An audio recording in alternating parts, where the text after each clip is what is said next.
صرف 3.5 سال کے بعد یزید ایک ایسی موت مرا، اتنی گندی موت مرا کہ اس کو ایک ایسی بیماری لگ گئی کہ وہ پانی پیتا تھا تب بھی تڑپتا تھا، نہیں پیتا تھا تب بھی تڑپتا تھا، جسم سے عجیب عجیب قسم کی بدبو آنے لگی۔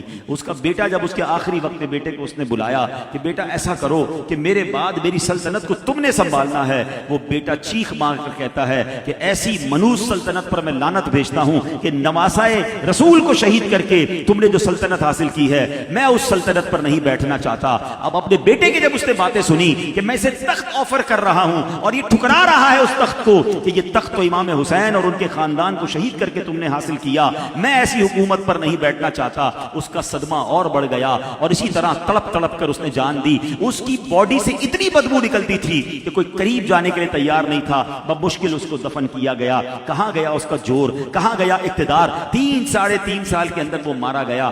میرا رب چاہے تو ظالم کے ذریعے ظالم کا انجام کر دیتا ہے۔ اب ہوا کیا؟ ابن زیاد یہ گورنر تھا کوفہ کا، اس بدبخت کے آرڈر پر یہ سارا معاملہ ہوا تھا۔ ابن زیاد کو 6 سال، صرف 6 سال گزرے تھے، ٹھیک ہے، 66 ہجری اور یا 67 ہجری میں ابن زیاد کو 10 محرم کو مقابلہ ہوا، مختار ثقفی کی فوجوں نے مقابلہ کیا اور ودن 6 ایئرز 6 سال کے بعد 10 محرم ہی کا دن تھا، وہی گورنر ہاؤس تھا، وہی مقام تھا جہاں معاذ اللہ ان بدبختوں نے امام حسین کے سر کو رکھا تھا قلم کرنے کے بعد۔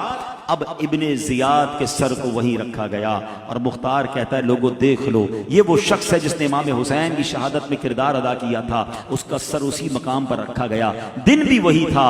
استغفر اللہ۔ پھر ایک واقعہ یہ ہوا کہ ایک شور مچ گیا، آ گیا اور لوگوں نے دیکھا کہ ایک سانپ آیا ابن زیاد کے اس کٹے ہوئے سر کے اندر، کبھی ناک میں داخل ہوتا ہے کبھی منہ میں داخل ہوتا ہے۔ اللہ اکبر۔ اس ذلالت کے ساتھ یہ سارے کے سارے مارے گئے۔ مختار ثقفی نے پھر یہ آرڈر دیا کہ جتنے وہ لوگ ملے جنہوں نے کربلا میں امام حسین کی شہادت میں کردار ادا کیا تھا انہیں پکڑ کر مارا جائے۔ اب جناب ان کو سب کو سر قلم کیے گئے اور بڑی ان کو جناب عبرتناک سزائیں ملی۔ جس حکومت کے لیے سب کچھ کیا گیا تھا انہیں کچھ بھی نہیں ملا اور سب کے سب ذلت کے ساتھ مارے گئے۔ تو پتہ یہ چلا کہ لالچ کا انجام، ظلم کا انجام وہ جناب بڑا خطرناک ہے۔ وہ شاعر لکھتے ہیں نا، وہ تخت ہے کس قبر میں، وہ تاج کہاں ہے؟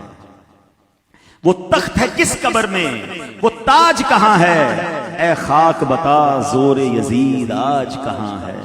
نہ ہی شمر کا وہ ستم رہا، نہ یزید کی وہ جفا رہی، نہ ہی شمر کا وہ ستم رہا، نہ یزید کی وہ جفا رہی، جو رہا تو نام حسین کا، اسے زندہ رکھتی ہے کربلا۔